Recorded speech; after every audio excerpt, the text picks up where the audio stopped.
Hello friends. आज हम बात करने जा रहे हैं एमबीए चाय वाला की कुंडली की। एमबीए चाय वाला किसी व्यक्ति का नाम नहीं है, एक्चुअली ये एक बिजनेस ब्रांड है। इनका असली नाम है प्रफुल्ल बिल्लौर। आज हम इन्हीं की कुंडली की बात करने जा रहे हैं। प्रफुल्ल बिल्लौर के आज इंस्टाग्राम पे लाखों फॉलोअर्स हैं। उन्हें एमबीए चाय वाला के नाम से जाना जाता है। इनकी जो स्टोरी है वो काफ़ी मोटिवेशनल है, तो मुझे लगता है हर किसी को ये स्टोरी जाननी चाहिए, क्योंकि ये जो लोग सफलता के लिए प्रयास कर रहे हैं, ये उनके लिए एक मोटिवेशन का काम करती है। तो चलिए पहले इनकी स्टोरी थोड़ी सुन लेते हैं। चाय बेच के उन्होंने अपनी पूरी जिंदगी बदल डाली। सिर्फ 24 साल की उम्र में ये चाय बेच के करोड़पति बन गए थे। हालांकि यह सफर इतना आसान नहीं था, इसमें कई तरह की परेशानियां आई, लेकिन प्रफुल्ल जो है वो पीछे नहीं हटे। प्रफुल्ल बिल्लौर को लोग एमबीए चाय वाला के नाम से जानते हैं। उन्हें बहुत कम उम्र में सफलता मिल गई। उन्होंने अपनी सफलता की नींव जो है वो छोटे छोटे कदम बढ़ा के रखी। इस सफर में उन्होंने बहुत कुछ सुना भी और सहा भी, लेकिन वह बढ़ते गए। फिर 24 साल की उम्र में चाय बेच के करोड़पति बन गए। प्रफुल्ल बिल्लौर हमेशा से एमबीए करना चाहते थे, लेकिन कई प्रयासों के बाद भी कैट निकाल पाने में सफल नहीं हुए। इसके लिए उन्होंने काफी मेहनत भी की, लेकिन जब वो नहीं निकाल पाए तो इससे वो काफी उदास हुए। यहाँ पे एक बात समझने वाली है कि प्रफुल्ल जो है वो उदास हुए, निराश नहीं हुए। तो यहाँ पे आपको निराश नहीं होना है, ठीक है, आपको प्रयास करते रहना है। इसके बाद उन्होंने अलग अलग शहरों में कुछ नया खोजना शुरू किया। इसके लिए चेन्नई, मुंबई, हैदराबाद जैसे शहरों में जाके उन्होंने कुछ नया खोजने की कोशिश की, लेकिन उन्हें कुछ ढंग का आइडिया नहीं मिल रहा था। प्रफुल्ल बिल्लौर ने फिर अहमदाबाद में मैकडोनल्ड में डिलीवरी बॉय की नौकरी शुरू की। यहाँ उन्हें करीब 1 घंटे के 37 रुपये मिलते थे। कुछ दिन बाद उनका प्रमोशन हो गया और वह प्रमोट होके वेटर बन गए। जॉब करते हुए प्रफुल्ल के दिमाग में एक बात आई। उन्होंने सोचा कि जब विदेशी कंपनियां हमारे देश में बर्गर बेच के इतना ज़्यादा कमा सकती हैं, तो वो क्यों नहीं वह भी अपना कोई ऐसा प्रोडक्ट चुने जो पूरे देश को कनेक्ट करता हो। काफ़ी दिमाग लगाने के बाद वह इस नतीजे पे पहुंचे कि सिर्फ चाय है जो हर जगह कॉमन है, नॉर्थ से साउथ, ईस्ट से वेस्ट, हर कोई इसको पीता है। इसके बाद प्रफुल्ल अपना कैफे शुरू करना चाहते थे, लेकिन इसके लिए पैसे नहीं थे, तो उन्होंने सोचा क्यों ना छोटी शुरुआत ही की जाए। इसके बाद उन्होंने चाय का स्टॉल लगाने का फैसला किया। कोई भी काम छोटा नहीं होता, कोई भी धंधा छोटा नहीं होता, यहाँ यह बात फिट बैठती है। इसके लिए भी उन्हें बर्तन, स्टॉल और दूसरी चीज़ों की जरूरत थी। उन्होंने झूठ बोल के पिता से इसके लिए पैसे लिए। प्रफुल्ल सुबह 9 बजे के बाद सुबह 9 बजे से शाम 6 बजे तक मैकडोनल्ड में काम करते थे। वापस आने के बाद शाम को 7 से 11 बजे तक चाय बेचते थे। उनके चाय बेचने का तरीका जो है वो दूसरों से अलग था। ग्राहकों से वे अंग्रेजी में बात करते थे। इसकी वजह से वे लोगों की नज़रों में आने लगे। जब वे अपने चाय के खोपचे से अच्छे पैसे कमाने लगे तो उन्होंने नौकरी छोड़ दी। इसी दौरान प्रफुल्ल ने एक लोकल कॉलेज में एडमिशन ले लिया। कॉलेज में उन्होंने देखा कि छात्र अपना काफी समय जो है बेकार कर रहे हैं, फ्यूचर पर उनका कोई ध्यान नहीं था। यह देख प्रफुल्ल ने अपने बिजनेस पे फोकस किया, उसे और बढ़ाने की कोशिश की। जब सब कुछ ठीक चल रहा था तो वो दूसरों की चिड़न का शिकार हो गए। तो कंपटीशन तो हर जगह आपको फेस करना ही पड़ता है। जेलसी, कंपटीशन, ये तो आपके जो सक्सेस का एक पार्ट होते हैं। आसपास के दुकान वालों ने उनकी दुकान बंद करा दी। प्रफुल्ल ने इसके बाद अहमदाबाद में जगह तलाशना शुरू किया। उन्होंने हॉस्पिटल के सामने एक जगह किराए पर ली। इसके लिए उन्हें 10,000 रुपया महीना देना पड़ता था। नए स्टॉल का नाम रखा एमबीए चाय वाला। इनका पूरा नाम था मिस्टर, इनका जो एमबीए चाय वाला है, जो एमबीए का फुल फॉर्म था मिस्टर बिल्लौर अहमदाबाद चाय वाला। तो धीरे धीरे उनका बिजनेस काफ़ी बड़ा हो गया। आज इनका टर्नओवर करोड़ों में है। तो इनकी स्टोरी से एक बात तो बिल्कुल सही लगती है कि कोई भी धंधा छोटा नहीं होता। साथ ही ये लाइनें भी यहाँ पे फिट बैठती हैं कि कौन कहता है आसमान में सुराग नहीं होता, एक पत्थर तो तबीयत से उछालो यारो।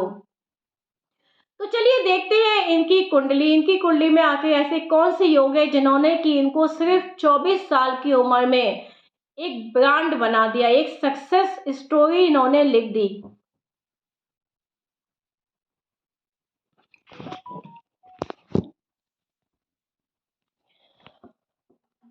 तो ये है प्रफुल्ल की कुंडली। यहाँ पे सूर्य और जुपिटर दोनों ही धनु राशि में बैठे हैं। सूर्य यहाँ पे नवम भाव के लॉर्ड है, यानी जातक को यहाँ पे भाग्य का पूरा साथ मिलता है, जातक का भाग्य पूरा उसका साथ देता है। यहाँ पे जीवात्मा योग भी बनता है। इसका मतलब है कि जातक अपने परिवार का ही कोई सदस्य दोबारा से जन्म लेता है। जातक जो है खुद दोबारा से जन्म लिया है उसी परिवार में। यहाँ पे जातक जो है अपने पिता को बहुत ज़्यादा रिसेंबल करता है, पिता से उसकी आदतें, उसकी शक्ल ज़्यादा मिलती है। यहाँ पे ये भी देखने में आता है इस योग में।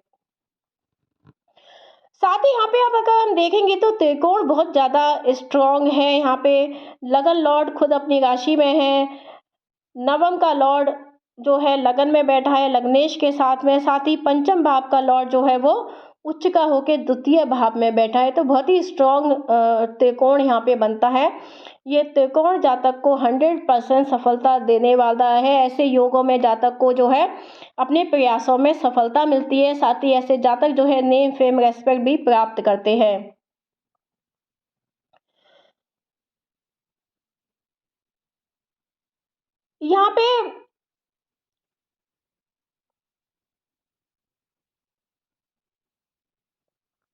यहाँ पे अगर हम देखें तो ये एक काल सर्प योग की कुंडली है।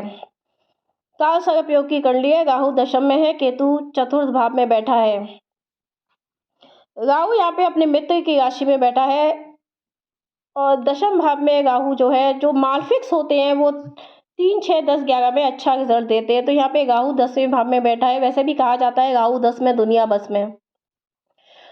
तो यहाँ पे राहु का पूरा साथ इनको मिलता है। राहु जो है इनको जो है सक्सेस प्राप्त करने के लिए ऑब्सेशन पैदा करता है।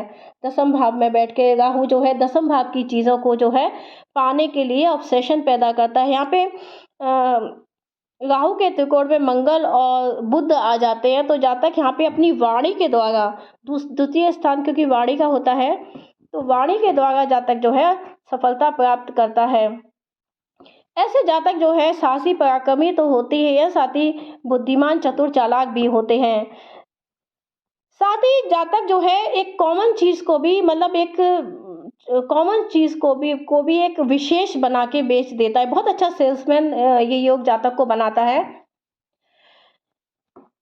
लेकिन यहाँ पे जातक को सफलता संघर्ष के बाद ही मिलती है, क्योंकि जो राहु है वो ऐसे ही प्लेट में परोस के सफलता नहीं देता। यहाँ पे जातक को संघर्ष भी करना पड़ता है, उसके बाद ही जातक को यहाँ पे सफलता मिल पाती है। जातक यहाँ पे अपनी हायर एजुकेशन कंप्लीट नहीं कर पाता है, क्योंकि यहाँ पे बुध जो है राहु से कनेक्ट है। तो यहाँ पे जातक अपनी यहाँ पे मंगल और राहु के बीच में बुध आ जाता है। बुध जो है एजुकेशन का कारक है, तो यहाँ पे कोई ना कोई कारक एक यहाँ पे जो है कमजोर पड़ जाता है, इसलिए जातक यहाँ पे जो है अपनी एजुकेशन कंप्लीट नहीं कर पाता। लेकिन यहाँ पे जातक बहुत ही चतुर चालाक साहसी बन जाता है और जातक की कम्युनिकेशन स्किल्स में भी जो है वो एक चालाकी होशियारी आ जाती है। जातक जो है यहाँ पे राहु का साथ लेके सफलता प्राप्त करता है। राहु यहाँ पे क्या है, राहु यहाँ पे जो है शॉर्टकट्स देता है। राहु यहाँ पे जो है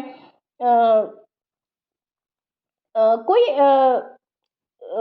किसी भी चीज़ में मतलब चालाकी होशियारी के साथ सफलता दिलाता है।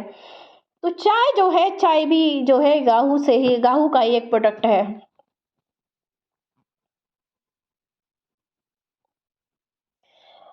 राहु 10 में इसके बारे में मैंने अलग वीडियो बनाया था, उसमें भी मैंने बताया था राहु 10 में किस तरह से सफलता देता है। यहाँ पे राहु जब भी 10 में होता है तो इसका मतलब नहीं है आपको बहुत ऊंचे लेवल की सफलता मिलेगी। यहाँ पे अगर राहु का जो लॉर्ड है, राहु केतु के जो लॉर्ड्स है, अगर वो बहुत स्ट्रांग पोजीशन में होने चाहिए, साथ ही अगर वो आपस में किसी भी तरह से कनेक्ट हो जाते हैं, क्योंकि राहु केतु क्या है, इनकम्प्लीट बॉडी है। सूर्य भानु राक्षस का सर क्या है राहु और धड़ क्या है केतु। तो राहु एक इनकम्प्लीट बॉडी है, केतु भी इनकम्प्लीट बॉडी है। तो जब भी ये कुंडली में मिल जाते हैं किसी भी तरह से, तो फिर ये जो है जातक को एक एक्स्ट्रा ऑर्डिनरी लेवल की सक्सेस देते हैं। तो इसीलिए राहु केतु के जो लॉर्ड्स है वो स्ट्रॉन्ग पोजीशन में होना बहुत ज़्यादा ज़रूरी है। यहाँ पे हम देख सकते हैं कि बुध जो है उच्च के मंगल के साथ में, वहीं केतु जो बृहस्पति है वो भी जो है अपनी खुद की राशि में बैठा है। वहीं के बुध जो है बकरी होके यहाँ पे जुपिटर से भी कनेक्ट हो रहा है। तो उसके अलावा जो शनि है, शनि का भी स्ट्रांग होना बहुत ज़्यादा ज़रूरी है, क्योंकि शनि कर्म कारक है। और शनि जो है 10वें भाव का, कालपुरुष कुंडली में शनि जो है 10वें भाव का लॉर्ड भी होता है। तो यहाँ पे शनि का मजबूत होना बहुत ज़्यादा ज़रूरी है। शनि जो है यहाँ पे तीसरे घर में बैठा है और शुक्र के साथ में बैठा है। तो ये भी बहुत बड़ा एक धनयोग यहाँ पे बनता है, क्योंकि शुक्र यहाँ पे जो है 11वें भाव का लॉर्ड है। तो और शनि यहाँ पे द्वितीय भाव का भी लॉर्ड है। तो पराक्रम के भाव में बैठ के जातक अपने पराक्रम से, अपने साहस से, अपनी एक कुशल रणनीति से जातक जो है यहाँ पे एक यहाँ पे बहुत बड़ा धनयोग यहाँ पे बनता है, बिलियनर योग यहाँ पे बनता है। तो जातक को यहाँ पे सफलता मिलती है। तो फ्रेंड्स, इस कुंडली में अगर देखा जाए तो राहु जो है वो मेन कारक है, जिसने कि जातक को एक एक्स्ट्रा ऑर्डिनरी लेवल की सफलता दिलाने में यहाँ पे मदद की है।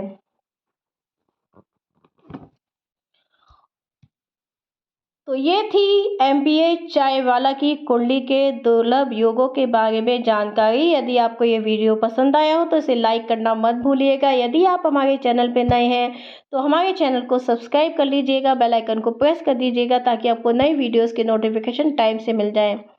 मिलते हैं नेक्स्ट वीडियो में। जय श्री राम, जय हनुमान।